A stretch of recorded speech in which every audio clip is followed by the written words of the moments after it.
साथियों नमस्कार, मैं रविंद्र सिंह खाती। दोस्तों, आज के दौर में गोल्ड यानी सोना एक आम आदमी के पकड़ से बहुत दूर पहुंच चुका है। खास करके हमारे उत्तराखंड में आज से नहीं, बुज़ुर्गों के ज़माने से ही सोने के आभूषण बनाने का जो क्रेज़ है वो पहले से ही रहा है। और अगर देखा जाए तो हमारे पहाड़ में हर महिलाओं के पास लगभग सोना होता ही है। लेकिन आज मैं ये वीडियो इसलिए बना रहा हूँ क्योंकि लगभग अधिकांश लोग हमारे पहाड़ से पलायन कर चुके हैं और हमारे जो पुराने मित्र व्यापारी वर्ग, जो वर्मा सुनार हमारे छोटे छोटे कस्बों में व्यापार करते थे और उनकी विश्वसनीयता, उनके साथ जो हमारे रिलेशन रहते थे वो बड़े ही लाजवाब रहते थे। उनके साथ हमारे ऐसे टर्म्स बन गए थे कि हम बोल के भी कहते थे कि हमें भाई 1 तोला बनाना है, 1.5 तोला बनाना है, तो इतनी गारंटी होती थी कि बिना बयाने की भी हमारे यहाँ के गोल्ड स्मिथ लोग सोना बना के दे देते थे।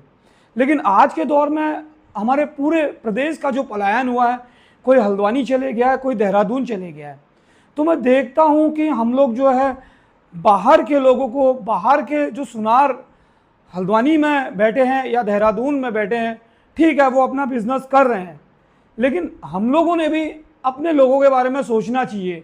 और जहाँ तक मैं समझता हूँ, सोना आज के डेट में बनाना बहुत टफ है क्योंकि एक आम आदमी के पकड़ से बहुत दूर पहुँच चुका है। जो हमारे पहाड़ में 11.667 ग्राम का जो गोल्ड है, ऑलमोस्ट 1,35,000 से ऊपर क्रॉस कर चुका है।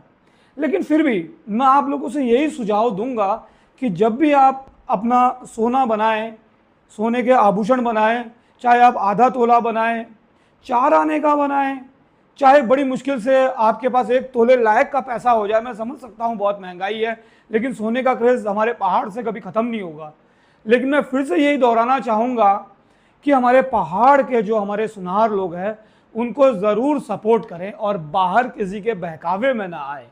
मैं तो यही कहना चाहूँगा क्योंकि सुख दुख के हमारे साथी है, क्योंकि दुख के टाइम में भी वही हमारे काम सबसे पहले आते हैं। तो दोस्तों, ज़्यादा लिखा पढ़त भी नहीं होती है उनके पास। अगर हमें इमरजेंसी कोई नीड हो जाती है तो बड़ी इजीली हमें कोई भी चीज़ उनसे अवेलेबल हो जाती है, अगर गोल्ड को हम एक्सचेंज करके पैसा ले लेते हो। तो बस मैं यही कहना चाहूँगा, एक तो पलायन कर चुके हैं और एक तो हमारा जो व्यापारी वर्ग है वो बिल्कुल डाउनफॉल के कगार पर लगता है।